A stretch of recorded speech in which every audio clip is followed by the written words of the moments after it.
Good morning, Tigers. I'm Lorena. And I'm Fatima, and welcome to KRV.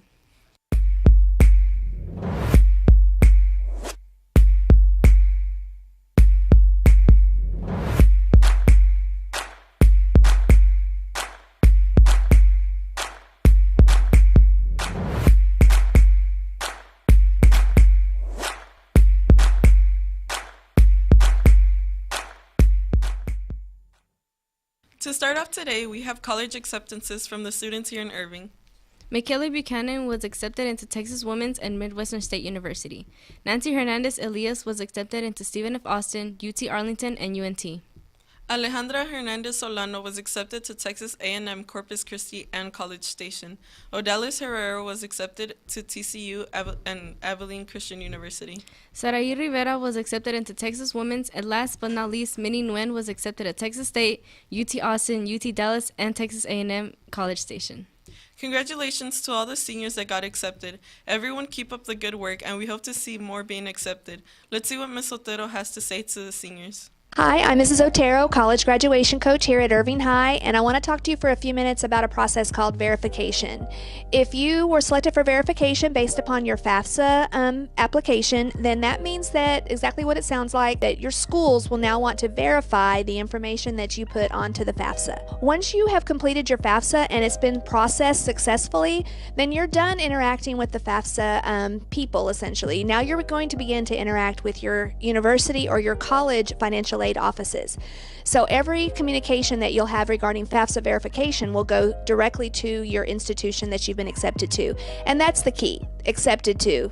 Colleges are not going to begin to process your financial aid information until you've been accepted into their institutions. So if you've not completed your college applications, you need to focus on that so that you can get your acceptance letters, and then they will begin processing your financial aid data. If you were selected for verification, there's a number of things that you may need to provide to each of your colleges. It could be a form that they have on their website or on their portal for you to complete. You can scan that in, you could download it, send it to me to print. We could fax it back to your schools. However, we need to communicate with them about that information. One of the most important documents that you need is what's called a tax return transcript, and you can order this at irs.gov. It has to be ordered directly from the IRS. The 1040 form that you use to complete your FAFSA is not going to work for most of your colleges. They don't want you to turn that in to them to show proof of what you put on the FAFSA. They will want you to request an IRS tax transcript. When you do that, make sure that you're requesting for the 2017 school year. That's the year that you reported on the FAFSA, and make sure that you select the return option, not the account option, which is one of the available options. So the most important thing for you to think about right now is that you're going to be communicating directly with every college that you've been accepted into. You're going to need to request that tax transcript. Oftentimes they will also need your parents' W-2 forms that were used at the time of completion of the FAFSA, but that really does depend upon your university. If you have not yet set up your portal for each of your colleges that you've applied to, you want to do that as soon as possible so that they can start to communicate with you about what they need from you to complete this process. If you don't complete verification, they will not process your financial aid, it will not be a completed file, and you won't receive funding. So it's a very important process. If you're not sure if you have been selected for verification, you should log back into the FAFSA website. You should check your student aid report or your SAR. It's going to indicate that information in the middle of a lot of words, so you'll have to search for it, and if you can't find it, come see me and I'll help you find it. But you do need to know if you've been selected, because that does mean there's additional things to do. We'll talk more about that and acceptance letters in the next time we meet. Thank you so much. Let's take a short break to Armando and Alexis and see what ISPN has for us.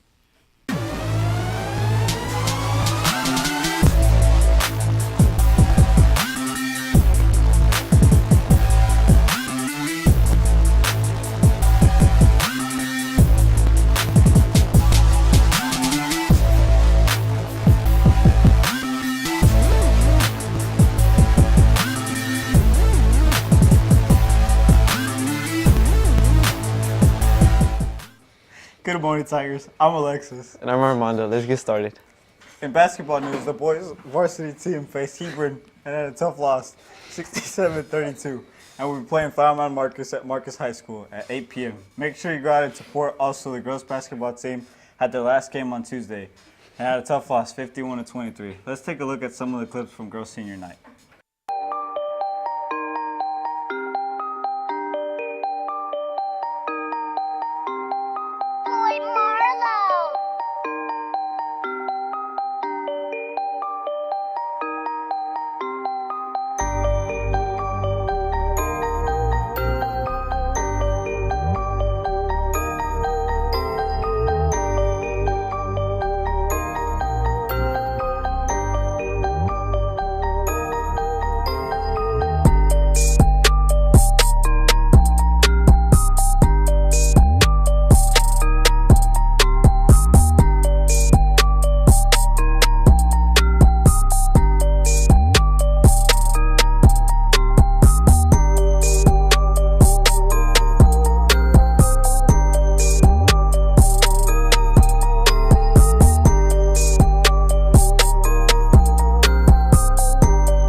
Unfortunately, the softball game at Terrell was canceled tonight.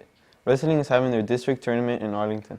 The boys soccer team will be playing here at 6 p.m. and the girls will also be playing at 6 p.m. at Nimitz. It has moved due to weather getting worse as the night goes on. The boys and girls will be putting up a fight and it's going to be a great game. Go out and support. That's all for today, Tigers. Have a good day and have a good weekend. Aviation has made nationals in a real-world challenge that they competed in. Let's see an interview to see what it's about.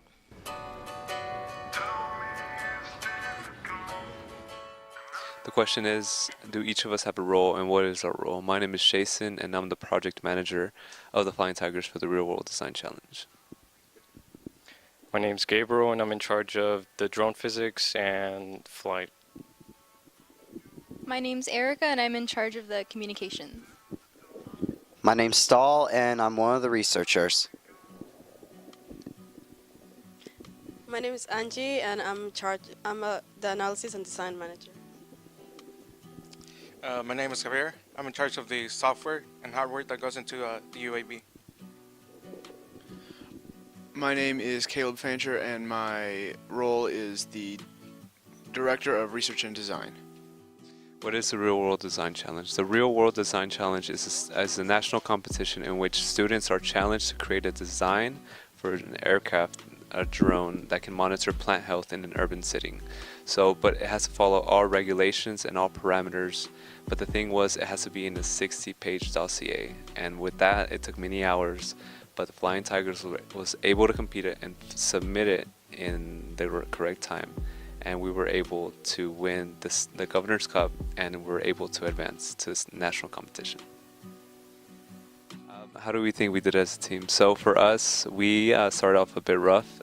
We started meeting about once a week, but after a few months, we started picking up momentum, and we made sure that we met every deadline. We made sure that we put enough effort to basically finish for the state competition, and we ended up winning. So for me, winning out, it's such an amazing honor, and I'm ready to go and compete for nationals. I think we did very well. We were able to share ideas with each other, and if we had trouble developing something with the drone, there were other people that knew what to do. I think we did really well, and now I think our main goal is just to improve because there's always room for improvement. I believe we did really well. As stated by Jason, we did have a little bit of trouble in the beginning, but near the end of the competition, we were able to focus better and planned meetings to get our project finished. I think it was like we really we really like work together as a team really good, and I think we all work really hard. Like we had to meet on Saturdays and for like 5 hours and 6 hours, and that takes dedication, and each one of us did it. So I think like with all like our hard work, I think this is pretty a good team. I think that we did fairly. It was rough in the beginning. Some of us had trouble staying focused and, just things like that. But once we gained momentum, we started doing better, and now we made it to nationals, so that should speak for itself. I think as a team, we did good. Everyone contributed to their job, and it was a nice experience being with all of the students here in the team, and yeah. What are we doing to prepare for nationals? So for us, the one big challenge that I'm really looking forward is we're gonna have to present our drone, our documents in 15 minutes, and then after that we're gonna have a 10-minute Q&A. So for us, we're gonna start soon rehearsing our lines and preparing what we have to say, because we know that 15 minutes may seem a lot to some people, may seem a little bit to some people, but we know that we have to do our very best, and we will soon begin working on that.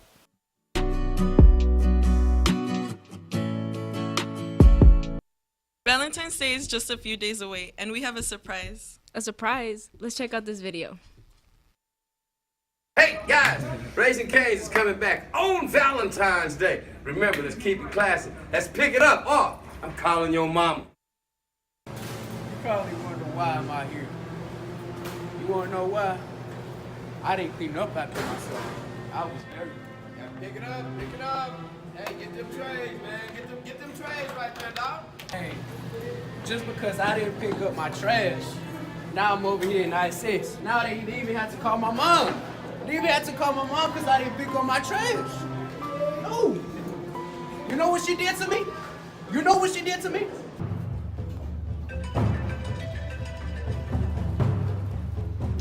Hola. ¿Qué? No.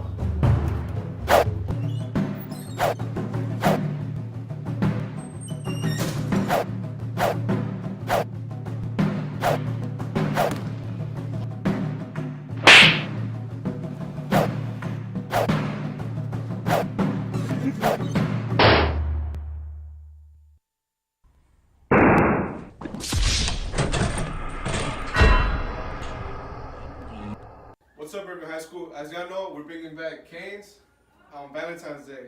But in order for y'all to receive the canes, y'all need to keep the cafeteria clean. Oh my God. Clean? Yes, clean. Clean? Yes.